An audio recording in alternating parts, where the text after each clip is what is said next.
de Todo Se Sabe, el doctor Benji Espinosa ingresando. Y mientras él hace su ingreso, vamos a revisar los tweets, el mensaje que lanzó la Fiscalía, el Ministerio Público, dando este anuncio, que no sé si fue sorpresivo para todos porque ya se venía rumoreando en las salas de redacción, pero ahí está. El fiscal de la Nación, Pablo Sánchez, dispuso ampliar la investigación preliminar contra el presidente Pedro Castillo por presunta comisión de los delitos de organización criminal, tráfico de influencias agravado y colusión agravada. Es lo que dice lo que dijo el día de ayer el Ministerio Público cuando se hizo el anuncio de la investigación que se le ha abierto al presidente de la República, Pedro Castillo. Y vamos a conversar en instantes con el abogado del presidente de la República, Benji Espinosa, para conocer también las medidas y las acciones legales que se tomarán, como ya anunció. Y estamos con el doctor Espinosa. ¿Cómo está, doctor Espinosa? Muy buenas noches. Omar, muy buenas noches. Gracias por la invitación. Bueno, en principio, yo ya lo he escuchado. Entiendo que desde el punto de vista de la defensa del presidente Castillo, esto resulta para ustedes inconstitucional e ilegal. ¿Por qué? Porque, como hemos escuchado a la fiscal de la Nación, Gladys Echaíz, al doctor Eduardo Roy Gates, ellos señalan claramente que la Constitución no dice nada sobre que no se puede investigar al presidente. Sí, lo que pasa es que eso es una interpretación literal o gramatical de la Constitución. Se dice, como la Constitución proscribe expresamente la acusación, como no prohíbe la investigación, entonces lo no prohibido está permitido. Partamos de ahí. Eso no está fijado para los poderes públicos. La Constitución dice que lo que no está prohibido está permitido para los ciudadanos, no para el fiscal de la Nación. Para el fiscal de la Nación, lo que está prohibido, correcto, o lo que no está prohibido, no está permitido. Solo está permitido lo que está autorizado expresamente. Eso se llama principio de taxatividad. Segundo, y lo más importante, esta disposición constitucional que hoy es el artículo 117, es una disposición que nació en la Constitución de 1860, en el artículo 45.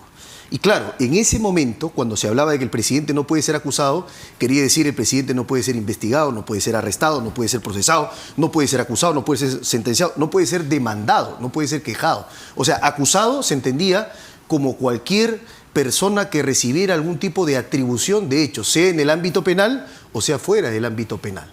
Así lo establecieron, por ejemplo, juristas como Enrique Chirino Soto, Enrique Bernales Ballesteros, don Javier Valle Riestra, y todos en consenso, distintas tiendas políticas del socialcristianismo y demás, han establecido que lo que establece el 117 de la Constitución es un mecanismo de irresponsabilidad del presidente mientras dure su mandato. ¿Cuál es la finalidad? Eso es lo que hay que preguntarnos. ¿Por qué es así? ¿Por qué el presidente no puede ni siquiera ser investigado? No por un tema de impunidad, sino porque el presidente, por el alto cargo que desempeña, eso pasa en todas las democracias avanzadas. Cito la Constitución de Italia, de Noruega, de Brasil, de Colombia, Argentina, tienen disposiciones similares como en el Perú. El presidente debe ocuparse de dirigir un país. En el Perú el sistema de gobierno es un sistema de gobierno presidencialista, donde el presidente, además de ser jefe de Estado, es jefe de gobierno. Tiene esa doble condición. Entonces el presidente, si va a tener que contestar una rumba de expedientes, si va a tener que contestar citaciones, la pregunta es, ¿y en qué momento gobierna el país? Se está hiriendo de muerte a la figura, a la investidura presidencial. Pero en todo caso, no necesariamente sobre casos cometidos durante su gobierno, pero si se le abre una investigación por casos que no ocurrieron durante su mandato, de por sí ya un presidente puede ser investigado y tiene que contestar toda la información del caso, y eso no tiene por qué, entendemos, afectar su gestión como gobernante.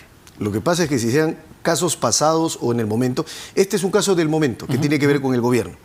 Incluso en casos pasados, precisamente, lo que esta institución establece no es que se va a prescribir el delito, va a seguir pasando el tiempo, no, se suspenden los plazos de prescripción para empezar. Segundo, al término del mandato, investiga lo que quieras, llénalo de acusaciones si quieras, pero durante el mandato no. Pero a lo que voy, en esencia, un presidente en funciones sí puede ser o sí ha sido investigado. Claro, no por hechos ocurridos durante su mandato, pero sí en la práctica es investigado. Ya ha sucedido. Claro, el caso Vizcarra, el más reciente. Pero la situación, fíjate, no, en el tema de Vizcarra, por ejemplo, se abrió por primera vez investigación. Claro, es el caso, exacto, digamos, anterior. Pero fue investigado durante su gestión. Claro, por eso lo que hay que entender acá es que esta investigación no es una investigación en relación previa a la gestión del presidente, lo sino entiendo. ahora, ¿correcto? Pero yo voy a la esencia de que en sí, siendo presidente, lleva de encima una investigación. Claro, pero lo que pasa es que vamos a este supuesto concretamente porque estamos comentando la situación de esta disposición. Esta disposición, que es una decisión inédita en la historia de la justicia penal peruana, lo que hay que decir es que, fíjate, yo recuerdo que le estabas preguntando a Eduardo Roy, ¿no es cierto? Le preguntaste, ¿y qué pasa con las medidas restrictivas? Eso es lo que hay que explicar. Fíjate, la investigación es por organización criminal, por colusión y por tráfico de influencia. Así es. Desde el día de mañana, el fiscal de la Nación, que desde hoy puede tomar, fíjate, este tipo de decisiones. Puede pedirle a un juez la intervención de las comunicaciones en tiempo real del presidente de la República. Puede pedir a un juez, por ejemplo, que monte una videovigilancia al presidente de la República.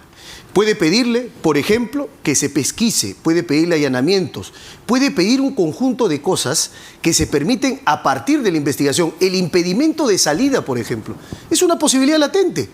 Y mira lo que pasaría. El fiscal pide impedimento de salida para el presidente, ¿correcto? Y el juez tendría que autorizarlo. Pero ¿qué dice la Constitución? Que el presidente le pide permiso al Congreso. O sea, de facto estaríamos ampliando las causales de permiso. ¿Por qué? Porque el fiscal de la Nación violó la Constitución. Lo digo de manera clara. Lamentablemente, el doctor Pablo Sánchez ha violado la Constitución. A ver, me queda clarísimo, doctor, que es una situación extraordinaria.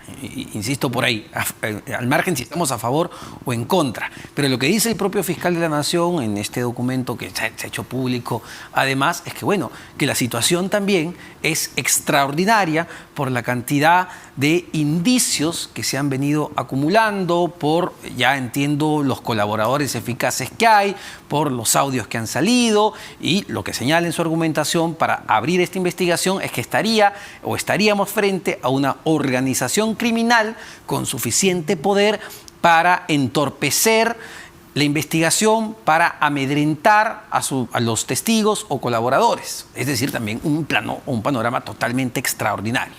Lo primero que debo decir es que esa es una afirmación abstracta, porque el fiscal, en las 26 hojas que tiene la disposición fiscal número 6, que comprende al presidente Castillo, no menciona un solo caso de amenaza a algún testigo, un solo caso de remoción de fuentes de prueba, un solo caso que mencione, no está, de que pueda haber un peligro concreto de la investigación. Eso es una abstracción, eso es una especulación. Por ejemplo, lo que no es una abstracción es que el señor Bruno Pacheco, secretario general de Palacio de Gobierno, ya lleva no sé cuántas semanas, más de un mes, casi 2 meses, prófugo de la justicia. Un hombre que sabe muchísimo sobre toda esta investigación en torno al presidente de la República, Pedro Castillo, pero no aparece. No aparece. Y la policía, entendemos, lo estaría buscando, pero el hombre no aparece. A ver, está buscando y hay una recompensa. Lo cierto es, preguntémonos, ¿es jurídicamente admisible que una persona que recibe una prisión resista su detención? Sí lo es. El Código Penal, en el artículo 365, cuando regula el delito de violencia y resistencia a la autoridad, dice: comete desobediencia y resistencia a la autoridad aquel que se resiste a una orden legalmente impartida por un funcionario, salvo el caso de la propia detención. Nadie, Omar, ni tú, ni yo, nadie de los que nos está escuchando, tiene la obligación de entregarse cuando considera que una orden está mal dada. Tiene el derecho a resistir la detención. Así que sobre el ejercicio de un derecho, no, eso lo dice la ley. ¿Pero para usted está bien que el señor Pacheco esté fugado? No, pero fíjate, yo creo que en ese caso concreto, yo creo que debería someterse a la justicia, ¿correcto? Pero te digo también de que ese comportamiento es un comportamiento que el derecho permite, está en la ley. Pero ¿por qué yo le hacía referencia a Bruno Pacheco? Porque claro, si me pongo en la lógica que utiliza el doctor Pablo Sánchez, podría decir, bueno, si es una organización criminal, evidentemente van a tratar de esconder a testigos o personajes claves. Entonces, de inmediato uno piensa, señor Bruno Pacheco está fugado y no lo atrapan. Sí, pero con una investigación eso no cambia. Por eso, o sea, hay que enfocar bien el tema. Con una investigación lo que se genera es más bien desgobierno, es caos, es anomia. Eso es lo que genera este tipo de investigaciones inéditas. Pero no, porque también la búsqueda de la verdad y de saber qué ha venido pasando, qué pasó con Puente Tarata, los ascensos policiales y las investigaciones que están en curso, ¿no? Lo que pasa, y voy a referirme a lo que hace un momento habías dicho, en efecto, ¿cuál es el argumento? Porque uno revisa la disposición del fiscal Pablo Sánchez. Yo esperaba encontrar un fallo del Tribunal Constitucional. Esperaba encontrar una decisión de la Corte Interamericana. Esperaba encontrar siquiera alguna opinión doctrinaria o del derecho comparado que justifique su pedido. ¿Sabe qué cosa dice? Hay muchos indicios, hay delitos graves, entonces es cierto que al presidente no se le puede investigar, pero en este caso coyuntural y extraordinario sí se puede. O sea, tomamos decisiones por la coyuntura. ¿Y mañana qué puede pasar? Ese es el problema, porque se está minando la seguridad jurídica. A ver, ¿y qué acciones concretas, ya para pasar a lo que se viene en realidad, que también es importante, entendemos que usted es el abogado del presidente, qué acciones concretas va a tomar la defensa? Mañana a primera hora estoy dirigiéndome al despacho de la Fiscalía de la Nación presentando un pedido de nulidad absoluta.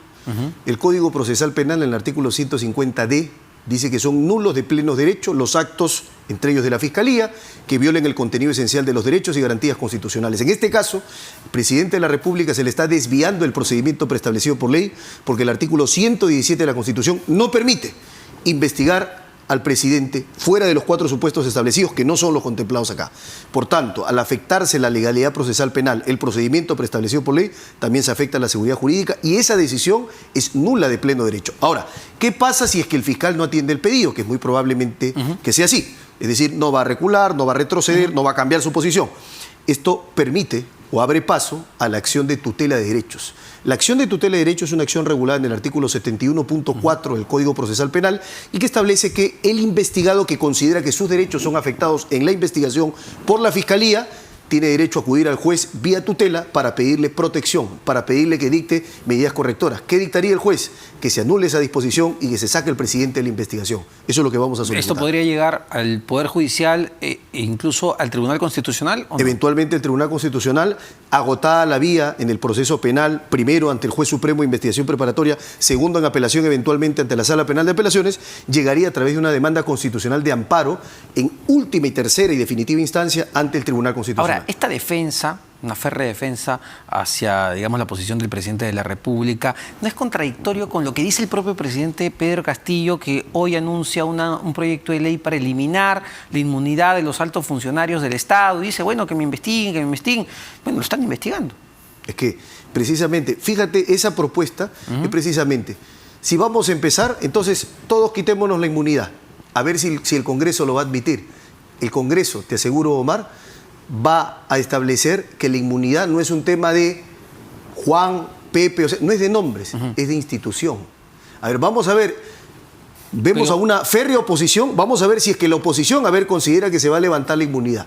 Correcto, entonces no es una contradicción, en realidad es llevar al campo de la discusión en el plano del Parlamento, en el foro político, que es el órgano deliberativo por excelencia, que entren a discutir ese tema, a ver si van a levantar su inmunidad. Más bien, el presidente de la República no tiene una actitud obstruccionista con la justicia. Me refiero a las 61 preguntas que le envió la fiscal para que él conteste. Ayer pudimos verlo en Panorama y en muchas de ellas no da respuestas, simplemente se remite a señalar que desconozco, no me acuerdo, desconozco. Omar, si yo te hago una pregunta que tú no sabes, tú sabes de la relación de Juan y Pepe, ¿tú qué me vas a contestar o me vas a decir desconozco? Desconozco es una posibilidad. En el derecho es posible contestar sí, no, frente a preguntas cerradas, es posible contestar no recuerdo porque ha transcurrido el tiempo, es posible contestar desconozco. Esas son preguntas, esas son respuestas a preguntas posibles que se hacen. Por lo que pudimos ver en el reportaje, se nota que es una conducta sistemática ya del presidente, constante, en casi todas las respuestas, desconozco, no me acuerdo. Por una razón, porque las preguntas son preguntas en relación a hechos que desconoce. Si le hubiesen preguntado hechos que el presidente conoce, hubiese contestado sobre lo que conoce. En las 61 preguntas se ha contestado lo que conoce y lo que desconoce, el presidente ha dicho que desconoce. Eso es una respuesta válida. Que no le guste a cierto sector de la prensa, no en tu caso, Omar, que no le guste no significa que no sea válido. ¿A usted le filtraron las 15 preguntas de la Procuraduría como sugiere el reportaje? No, no ha sido así, yo ya lo aclaré. La doctora Taquire me envió una providencia y dijo, doctora, aclare. Usted dice 15 y justo eran las 15 que había enviado la Procuraduría. Pero fíjate que yo no he tenido el acceso a esas preguntas. Yo he tenido el acceso a otras preguntas que me alcanzaron los colegas de la defensa. Acá estamos compartiendo defensa, un equipo de defensa. Me han hecho varias preguntas, esta clase de preguntas, tan pocas, en fin, pero al final era algún proyecto de la defensa. Eso lo aclaré a la doctora Taquire, ya sabe, yo creo que ha dado por satisfecha la explicación, ha superado el incidente Y lo estoy aclarando ahora, Omar. Yo no he tenido acceso a ningún documento de la Procuraduría. Lo que he tenido acceso es al documento de la defensa. El Ministerio Público el día de hoy volvió a Palacio de Gobierno, no sé si es la segunda o la tercera vez que acuden a este espacio para buscar información sobre contrataciones. ¿Tiene que ver con la investigación ya del fiscal Pablo Sánchez o es por otra investigación? Es otra fiscalía de la doctora Kiko, que está, entiendo, abriendo una nueva investigación, porque en la lista de casos que yo tengo no está comprendido. Es un nuevo caso donde se está pidiendo cierta información. Y acá, básicamente, lo que hay que establecer es que a los fiscales se les va a entregar la investigación, pero hay que respetar los procedimientos, porque acá hay que entender que cuando estamos hablando de Palacio de Gobierno, estamos hablando de una entidad importante, pero que además se configura en el domicilio del presidente. Por ley eso es así. Entonces, mucho cuidado con eso porque hay que evitar los excesos. Y chiquito, va a entregar información de los ingresos por la puerta 6, conocida como la garita, que era reservada para asuntos domésticos. Yo entiendo que la información que se pida va a ser entregada. Toda información que se pida, en la medida en que no sea información de seguridad del Estado, va a ser entregada como corresponde. Muchísimas gracias, doctor Espinosa. Omar, un placer. Benji Espinosa, abogado del presidente de la República, Pedro Castillo, sobre diversos temas. Son ya más de las 10 de la noche, tenemos que despedirnos, pero rapidísimo.